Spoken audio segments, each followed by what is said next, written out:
Good morning and afternoon. It's Wednesday, 9 a.m. Pacific. Welcome all to the Sharing Show. I'm Kane, and today joined with David, better known as the Workday Sharing Guy. Co-hosting with David is Ange, along with Logan, Teresa, and special guests.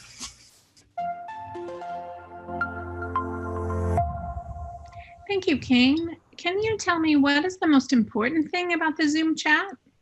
Certainly, Logan. So the most important thing is everyone, when you have a question or you have an idea or a suggestion to make, when you're using chat, please make sure you set the default to all panelists and attendees. So just make sure you go into chat right now and change to all panelists and attendees. And without further ado, we can start the spooktacular sharing show today. Thanks, Kane. So I would like all of you to test your ability to change your Zoom chat to all panelists and attendees, or everyone. And then what I want to do to test it, we're going to put in the chat, how much do you know about Workday security? 0, never touched it, just observing. 1, I know some basics. 2, I've taken the Workday training on it. 3, I do what I can, but I do need help. 5, I am our main security person. I got this. I might want to be the next co-host on security. All right, Kane. So we have now a survey Kahoot to poll our audience, find out who's with us today.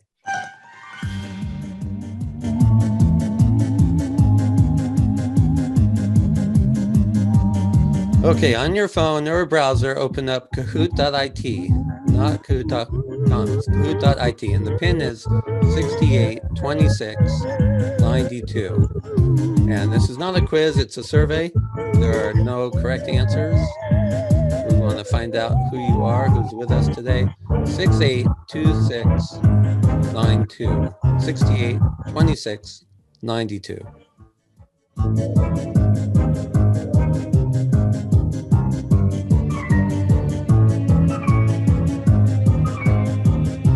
And we are going to have a quiz Kahoot at the end, so this is good practice. If you've never done it before, use your phone, the browser on your phone, open up to kahoot.it. You're going to see the questions showing here on the computer screen, and then on your phone or whatever device you're logging into, there'll be 4 choices. All right, King, we have more than 60 people here.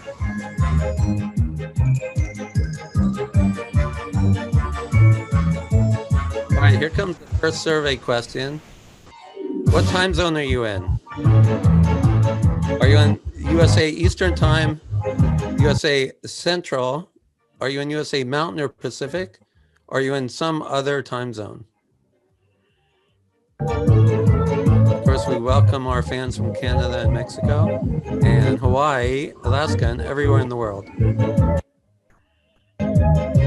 Okay, it's as we've seen since the beginning of this show 2 years ago. More Eastern, Central is next, Pacific, and then some in Hawaii and Europe. All right, let's go to the next question.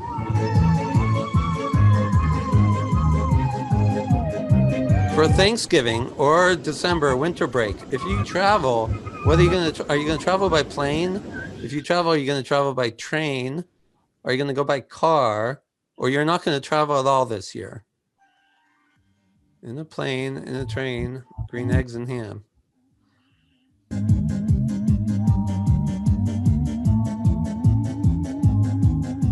Okay, it seems like almost everybody is either going to travel by car or not travel at all. One person by train. So, okay, let's go to the next question. For Halloween this year, you are going out without a costume, or you're going out, yes, you're going to wear a costume. You're going to stay home, but you are wearing the costume at home, or you're staying home and no costume. And don't be shy. It's anonymous. If it's green, that's, no bah humbug. Okay, most people aren't shy. Most people are staying home and not wearing the costume. All right, final question. All right, I have found, hopefully, 4 years of archived Share-a-thon videos. So during November, December, during break time, do you have plenty of time and you would watch these? Maybe, it depends on what the topics are. maybe it depends on work, or no, you're really busy in November, December time. You don't have hardly any time. Okay, this is what I had expected also. It depends on the topics. And then a lot of this depends on work for most people too. Okay, thank you everybody for participating in the Survey Kahoot. And next, we would like to welcome our co-host, Anj. Hi, everyone. Hi, I'm Anjali, or also known as Anj. I've been working on Workday projects since 2013, so a good 7 years now. I started off at working at a customer who was moving from SAP to Workday. So it was a great project to be on, and to be honest, I haven't looked back since. I have a couple of specialist areas, in particular Workday security, as we'll be talking about today. So I've had experience as a security lead across 2 global implementations now, as well as some other experience. In addition to that, I spent a few years managing Workday releases as well. So I was sort of the release manager, managing the feature review process, any testing, and through to go live of the release. Okay, thank you, Anjali. Welcome as our co-host. How about maybe one of these pictures? Can you explain the cards? The cards, yep. So I am playing poker in that photo. And the reason I have that photo up is because at one point in my life, many years ago, I was a semi-professional poker player. Wow, okay, very interesting. It looks like you've got a good hand in that picture. That's great. And today's show has a security theme. We have just one show in November and one show in December. November, we have our Team Olympics coming up, and we need a theme. So you could help us set a theme for the final 2 shows of season 2. Thanks so much, Logan. And next up, we have David, the sharing guy. Okay, hi everybody. You might be used to my disclaimer here. I'm not a Workday employee anymore. I used to be over 13 years now. I've been doing only Workday. I was employee 149. My views do not in any way represent those of Workday, or they might not match. And same with everybody. We're all just customers sharing with each other. This is knowledge sharing. This is not training. I'm also on the mission to help as many customers as possible. We are now on the sharing show. There's also share-a-thons. We've just started doing share dates, and this is all part of this thing called the customer sharing movement.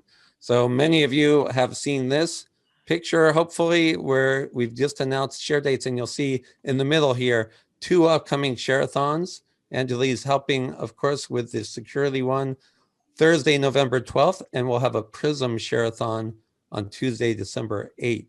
How do you know about these things? If you're not receiving those emails, go to LinkedIn and find us. We're the customer sharing movement. And you'll see in just the first couple of weeks, over 300, almost close to 400 members, and actually over 100 requested that I haven't gotten to yet. This is customers only. So there's several people there who are not in the group because they're not currently Workday customers.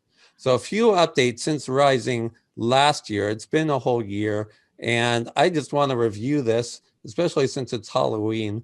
And if you go back to when I did a CalcField Q&A chat, that was dated March the 18th, soon after March the 13th, which was Friday the 13th. That was the day in which my kid was told, don't come back to school. So I'm a glasses half full kind of guy. So I just want to say that I went ahead with several CalcField focused events in April. I started with this great pumpkin example. And the idea is, how would you define a pumpkin? Or how would you define other objects, like a suitcase or a sports fan? That's a person, but the person has a ticket stub and a location. So I really spent time in April focusing with sharing fans who wanted to join a Zoom. It was, in a way, for me, socializing outside of the house back in April. If you remember what that was like, it wasn't easy to get out. So final question is, how are all these people connected together? Are they in like one-to-one or one-to-many sort of relationships? And all of these tie into Workday objects. So every Monday and Wednesday and Friday in April, I was doing Zoom meetings. And I didn't realize till afterwards that I've actually captured my history here for over 6 months since Friday the 13th. My daughter actually drew my face, and then we entered into this picture a character named Future David. And so this all is going to tie into something here. The final picture there is during the Olympics a month ago. I just posted for the first time ever, not on Community, but on LinkedIn. My Workday Way Challenge question is up to number 16. Again, you won't see this on Community, only on the LinkedIn group. And this is the question: what does $2997 $1799 mean? Or really the question is, what does that $ mean? So feel free to enter in the chat. If you know, when you see error messages and you see this crazy like number, $ number, if you know the answer, feel free to put that in the chat. This is a discussion we're having now on LinkedIn. I want to wrap up by encouraging people to join my Movember team.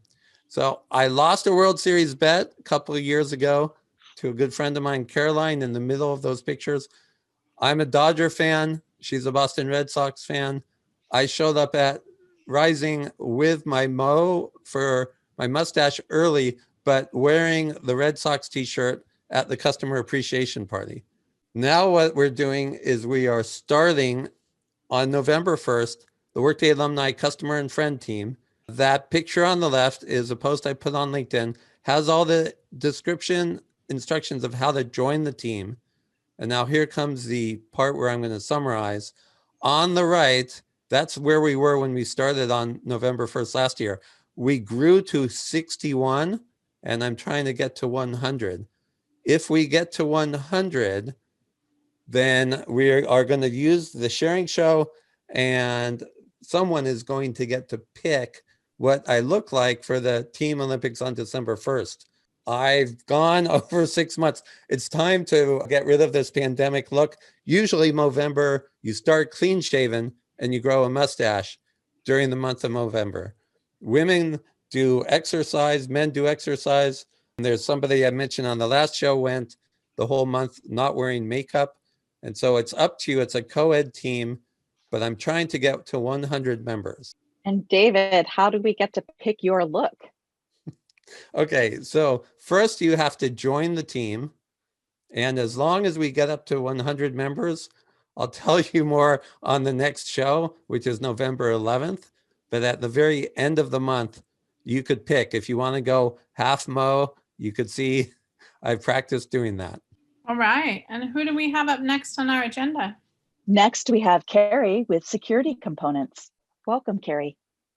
Yeah, hi. Thanks for having me. I just wanted to do a brief share. This is some of the basic elements of configurable security in Workday and how they kind of fit together. So organizations, probably everybody knows, supervisory orgs, soup orgs, users and roles, security groups, security policies, and secured items. So this just kind of lays out how everything fits together. If we look at some of the common questions, what's the difference between a role-based and user-based security group? A role-based is, you normally want to think about it as assigned to a job or position. And those are manually assigned based on responsibility in the organization.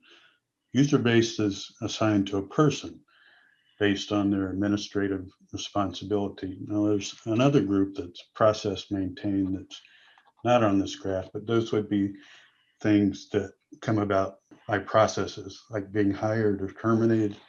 So you would get employee as self. So those are the groups: domain security, business process security. Domain security really controls who, I guess, in conjunction with an organization, controls who a user can access, and the what controls what task or related actions or reports a user can perform or run on the workers they have access to. Business process security controls access to workflow approvals, routings, and data during the transaction. So initiate a change job, for example. Carrie, if everyone needed to memorize this whole thing, what would you say? I'm going to say probably in the middle, the role-based and user-based is what comes up the most in your experience. Yeah, I would think so. I mean, you think about the user base, it's more of a global type of security group. So you have security administrator. They can see across all the organizations you have set up. The role-based is going to be assigned to normally a specific organization, like a supervisory org has an HR admin or a comp admin role. Okay, Carrie, I think this is laying the groundwork for several questions we have coming up. Okay, So thank you for setting that base. sure. Great. So who's next on our agenda? Up next, we have Chitra from Maryland. Welcome back, Chitra. Hi, thanks for having me on the show. My question is regarding the view of the summary job details and some of the details that we have not enabled for a employee self-service. So what we are trying to go forward is that an employee does not see their own details, like the business title. So you see this, employee does not see their own business title and compensation information, but we want at a higher level, like a VP level or something. The VP is able to see the compensation and business title, etc., for their direct and indirect reports, but they are unable to see their own because the ESS is not enabled. But we want to limit this to only certain levels to see it. And is there a way to do that? Okay, what we do is we make sure everyone understands that the chat sent to all panelists and attendees. Thank you, Chitra. Thank you, David. Okay, so if you have good answers for that or good suggestions, make sure you set to all panelists and attendees and throw them out there in the chat. Who do we have up next on our agenda? Sharon from New Jersey to ask about enabling MFA. Sharon, are you on? I am, and thank you so much for having me. Probably many other companies, we're hearing from our info security group that there has been a serious uptick in phishing attacks. And we know that obviously Workday, as our system of record, is really something we want to ensure that we don't fall prey to the phishing attacks. So we're looking at what options Workday has for enabling multi-factor authentication as a way of kind of strengthening our controls. And we were looking at it both in terms of what the options are that Workday offers, as well as our different types of populations, because certain levels of access are going to require probably stricter controls. So what we did was we looked at the different options that might be applicable to us, the Authenticator app, a one-time passcode via SMS text, one-time passcode via email versus challenge questions. And we were coming up with some challenges in deploying those to some of our different populations. So I wanted to ask how others maybe have adopted this and maybe how they've overcome some of these challenges. For example, with the one-time passcode SMS, we would need to list every single mobile carrier with some key information. There was a very helpful article in Workday or a solution posted that kind of gave that list. But we're looking at potentially only using this for our core HRIS team, because then that list that we would have to implement and put into the system and maintain would be reasonably short. So I'm wondering how other customers have decided to enable SMS text for maybe a more global deployment for other, users in other countries, and how they were able to do this. We couldn't find an EIB to upload this table. Another challenge we found was we have some populations that don't have an email in Workday, and I'm wondering if other folks are just relying on the challenge questions for those populations. And then again, with our power users, we have folks that use our non-production tenants on a fairly regular basis. So when looking at the one-time email passcode, that didn't seem to be a great option. So again, just kind of asking, what are other folks using? How are they overcoming those challenges for their different power user populations? Now, Sharon, I do see a couple of answers coming across in the chat for you for discussion. So thank you, Sharon. Thank you. Comments, please add them to our chat. And who's next on our agenda? Up next, we'd like to welcome Alex from North Carolina with new security groups. Yeah, thank you. Hello, everybody. And Sharon, I'm so glad you asked that question. I wanted to do a quick little share about the rule-based security groups that are new in September. We have been using them in lots of different places ever since we got access to them. One of the places that we are using them is actually in our authentication policies. We are slowly rolling out configuration changes for multi-factor for various worker populations. And the easiest way that we were able to successfully carve out those pilot groups is by using those new rule-based security groups. The rule-based does allow you to create either inclusion or exclusion criteria.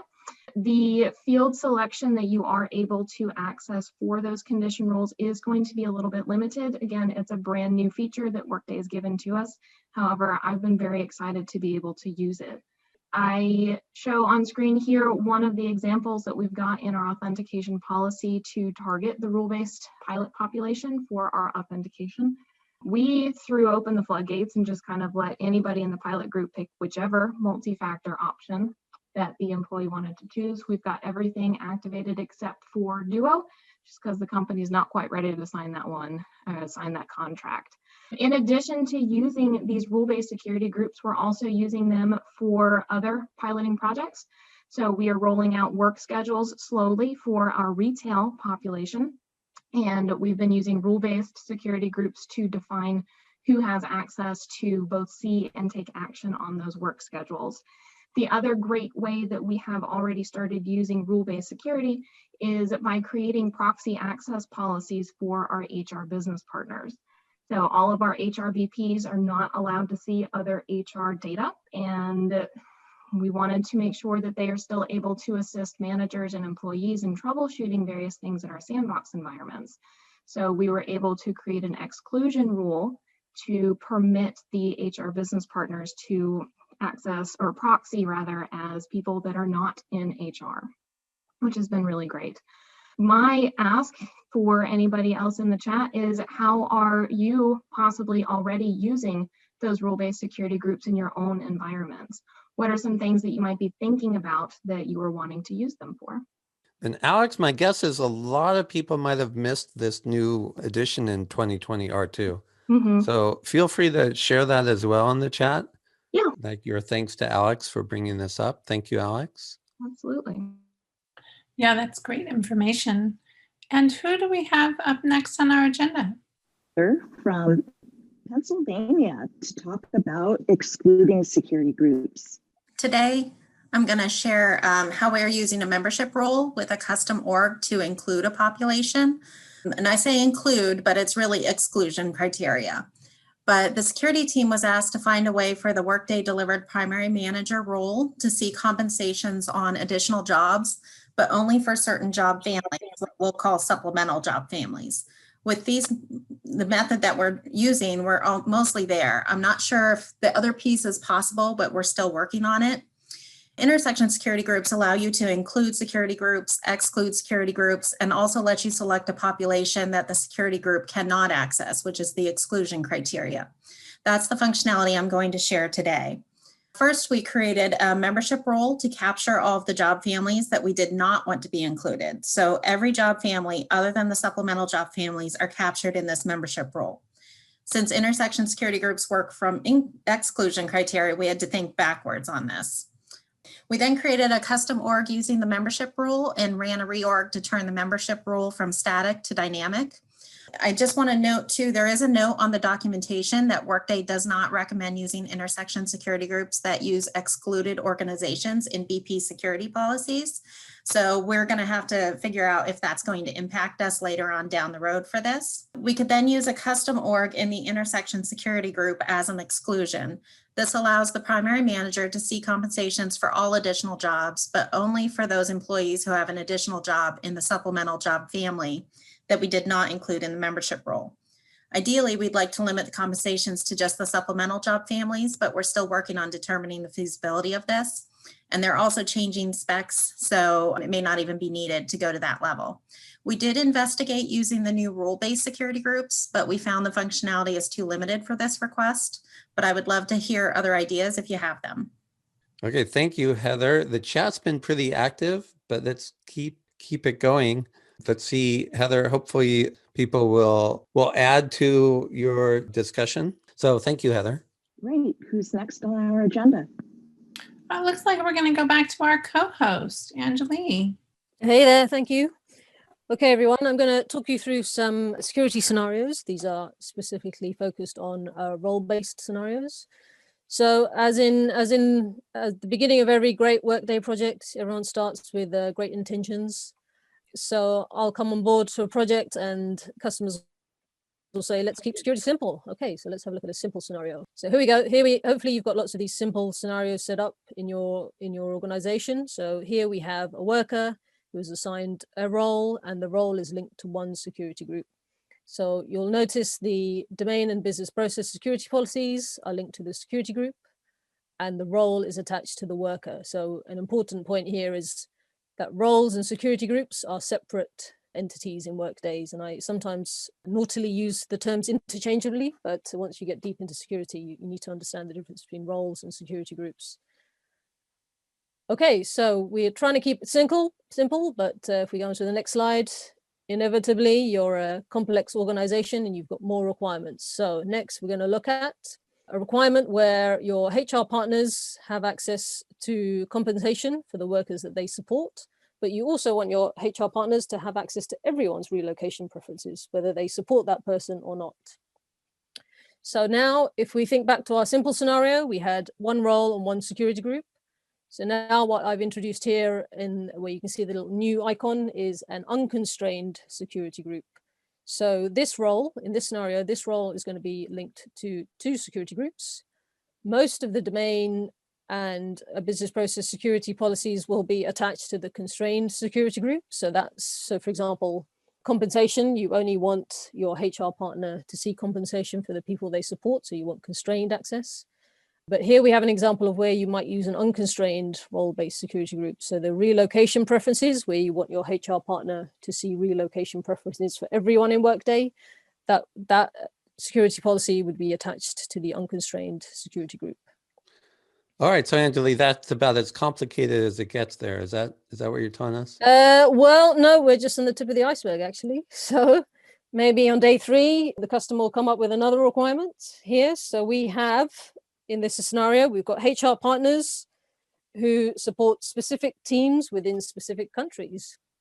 So now we're going to, again, if we go back to our simple scenario, we had one role and one security group. So now we can see a worker in this scenario has got 2 roles, and we've got a new type of security group on the right, which is intersection security group. So in this case, we're going to intersect 2 different types of roles. One of the roles will be assigned as supervisory org, and one of the roles will be assigned on location hierarchy.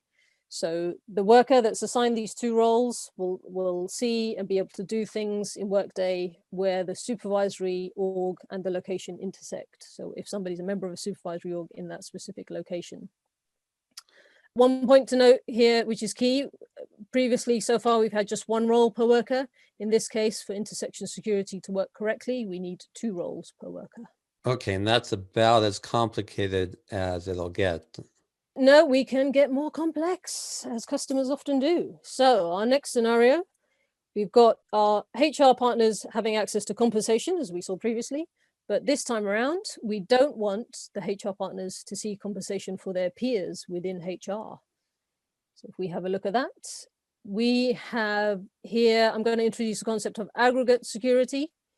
So we've got the new item on the right is an aggregate security group. Now I've purposely put that type of security group within a star icon because I think personally aggregate security groups are our friends and I really like to use them. So in this case, we're going to have the non-compensation security policy. So everything else except compensation is assigned on the aggregate security group.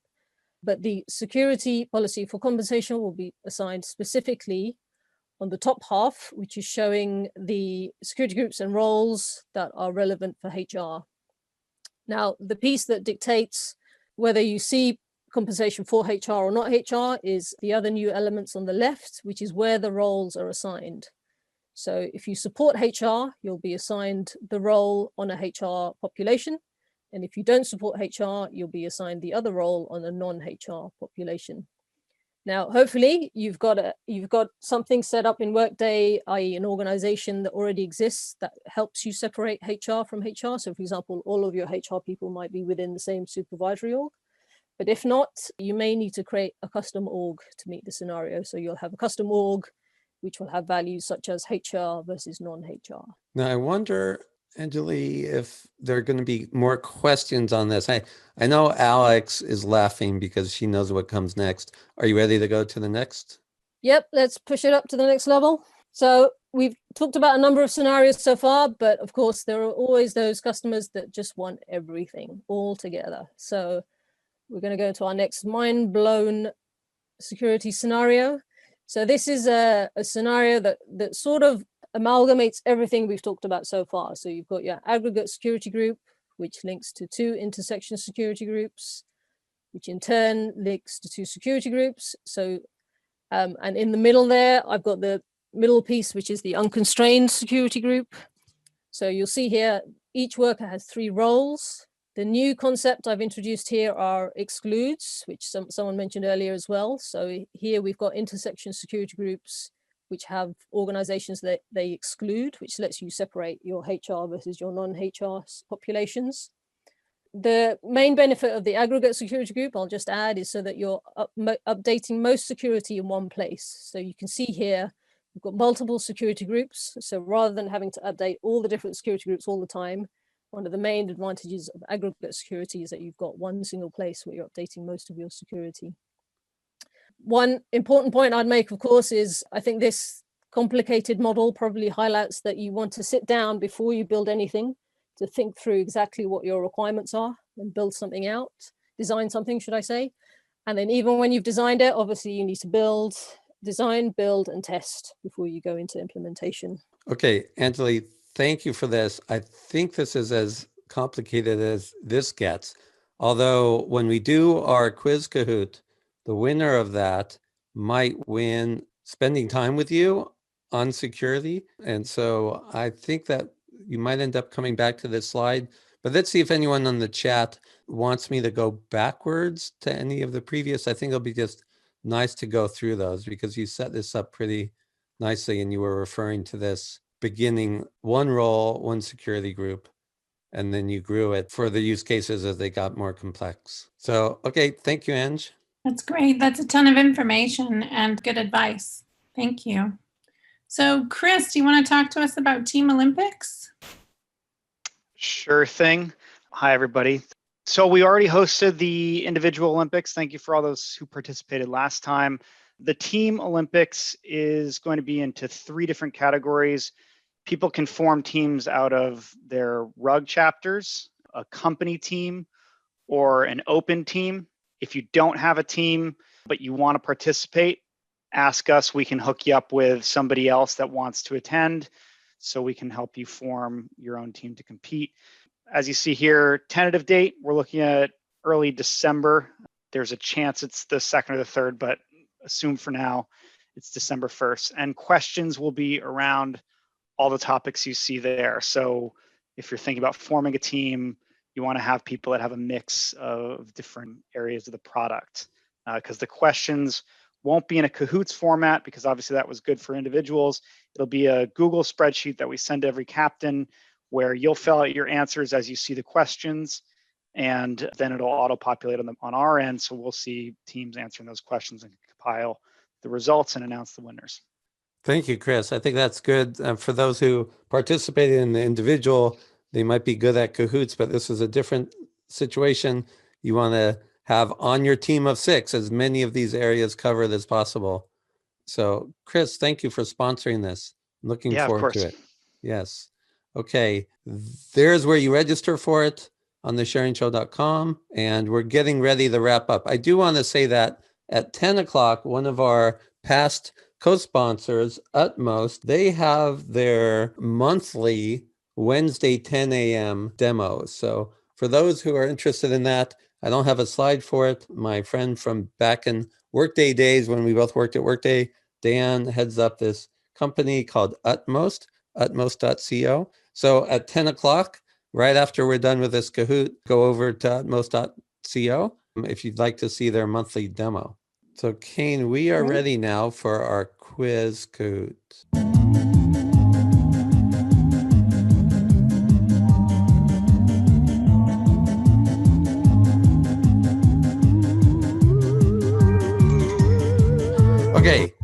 pin is 9456746. That might take a bit here. 94, 56, 746.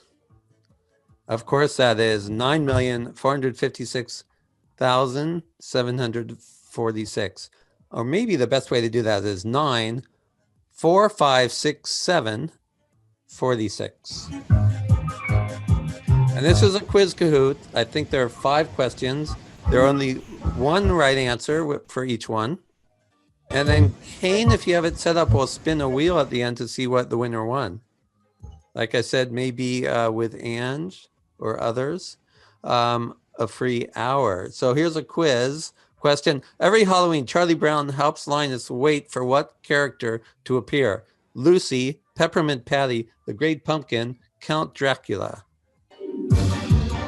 This one's pretty important to me. Halloween's, of course, an important holiday for me, but I already have given away that I do calc fields using this Great Pumpkin example. And that, sure enough, is the answer. Most people have that. Several people within 5 points of each other. Number 2 out of 5. In which country did Halloween originate? Ireland, Tanzania, United States, Transylvania, Romania. Where did Halloween originate? Not that many people got that right. It originated in Ireland. Several people really close to the top here. We're in the middle. 3rd question. Out of which vegetable were jack-o'-lanterns originally made? Potatoes, turnips, bell peppers, or pumpkins? Is it a trick question? Maybe it was pumpkins all along. Okay, a lot of people knew that. Turnips is the answer. I think bell peppers would have been hard. Okay, Gretch, you're still in the lead. It's very close, though, the top 5. Question 4 out of 5. Candy corn was created in what year? 1850, 1880, 1920, 1950. When was candy corn created? Okay, hardly anyone got that one right. 1880. Created by the company that now owns Jelly Bellies.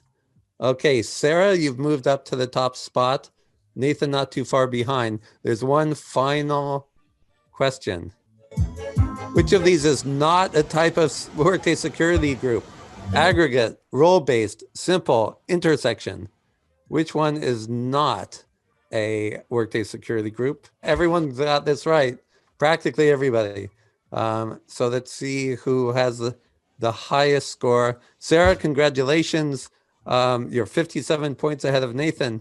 And then Gretch, congrats. You're close. Dale and Heather, runners up. All right, so now we're going to do for the first time, Sarah, let's see what you've won. For the first time, we're going to spin a wheel. We have different hourly treats for anybody. So I think the tricks and the treats are going to be the same. We didn't want to trick anybody. So who is the top? I have Anjali. I think that I know who the top is. Okay, King, we have to go back to the PowerPoint to see who trick 1 was. Okay, trick 1 and treat 1. Who was the winner? It is an hour of security with Anjali. So Sarah, congratulations. We will make sure you and Anjali get together. We're first name only on the sharing show, so we'll figure out how to connect you guys. Sarah, make sure to send us a message in case we don't know, we don't know your details. All we know is what you entered in the Kahoot. So congratulations. And Kane, we're ready to wrap up. Excellent. Thank you, David. Thank you, Ange, Logan, Teresa, and special thanks to our other guests for speaking on the show today. As always, we publish these episodes on our YouTube channel here. Please head over and click on like and subscribe so that you get notified when we post the new episode up. Don't forget, we will be back in 2 weeks' time. And I think I'm ready to end the show and say, everyone have a happy Halloween this weekend. Stay safe, and we'll see you soon.